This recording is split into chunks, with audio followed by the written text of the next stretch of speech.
पश्चिम बंगालमध्ये सुवेंदू अधिकारींचे पीए चंद्रनाथ रथ यांची हत्या कोलकल्या मध्यमग्राम येथील घटना। कारमधून प्रवास करत असताना 4 राऊंड गोळ्या झाडल्या।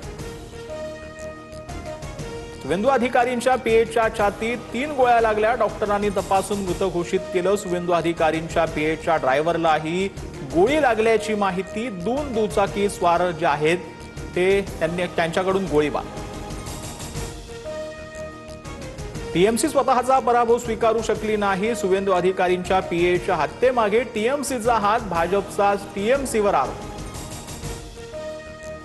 पश्चिम बंगालमध्ये राष्ट्रपती राजवट लागण्याची शक्यता। मुख्यमंत्री पदाचा राजीनामा देण्याची ममता बॅनर्जींची भूमिका। उद्या ममता बॅनर्जींच्या सरकारचा कार्यकाळ संपणार। भाजपच्या सत्ता स्थापनेसाठी अमित शहा 8 आणि 9 तारखेला पश्चिम बंगालच्या दौऱ्यावर। 8 तारखेला भाजप विधिमंडळ पक्षाचा नेता निवडला जाणार। उपमुख्यमंत्री सुनेत्रा पवारांकडून राज्यसभा खासदारकीचा राजीनामा। उपराष्ट्रपती सीपी राधाकृष्णन यांना राजीनामा सुपूर्द। सुनेत्रा पवारांच्या राजीनाम्यानंतर राज्यसभेसाठी छगन भुजबळांचं नाव चर्चेत। सूत्रांची माहिती। एकनाथ शिंदेंच्या भेटीनंतर मातोश्रीवरून खासदार संजय दिना पाटलांना फोन। पत्नीच्या तब्येतीची विचारपूस। त्याआधी शिंदेंकडून संजय दिना पाटलांच्या पत्नीची रुग्णालयात भेट घेत विचारपूस आणि एकाच गाडीनं प्रवास।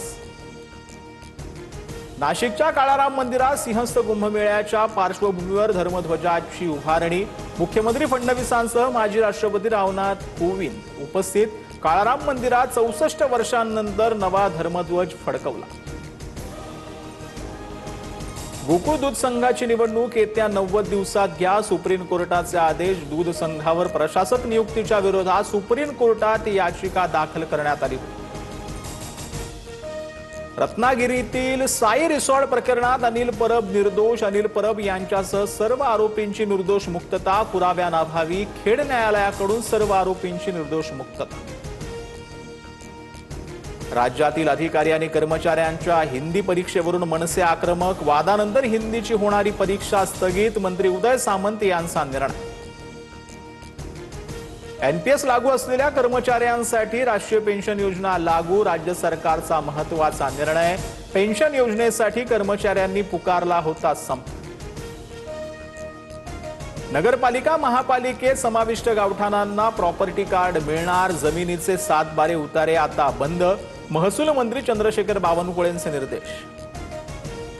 पुण्याच्या पर्वती भागातील नराधम आजोबाला 8 तारखेपर्यंत पोलीस कोठडी। 9 वर्षीय नातीवर केला होता लैंगिक अत्याचाराचा प्रयत्न। शेजारच्यांच्या सतर्कतेमुळे मोठा अनर्थ टळला। अहिल्यानगरच्या एकरूपमध्ये हुंड्यासाठी विवाहितेचा छळ। विवाहितेची विहिरीत उडी घेऊन आत्महत्या। पतीसह सासू सासरे अटकेत। तर परभणीमध्ये हुंड्यासाठी पतीकडून पत्नीवर चाकू हल्ला। हिना खान पठाण जखमी। पतीसह 4 गुन्हा दाखल। पंढरपुरात नृत्यांगना राधा पाटीलच्या कार्यक्रमात मोठा राडा। डान्स पाहताना तरुणांमध्ये किरकोळ कारणावरून तुंबड हाणामारी। पोलिसांकडून लाठीचार्ज।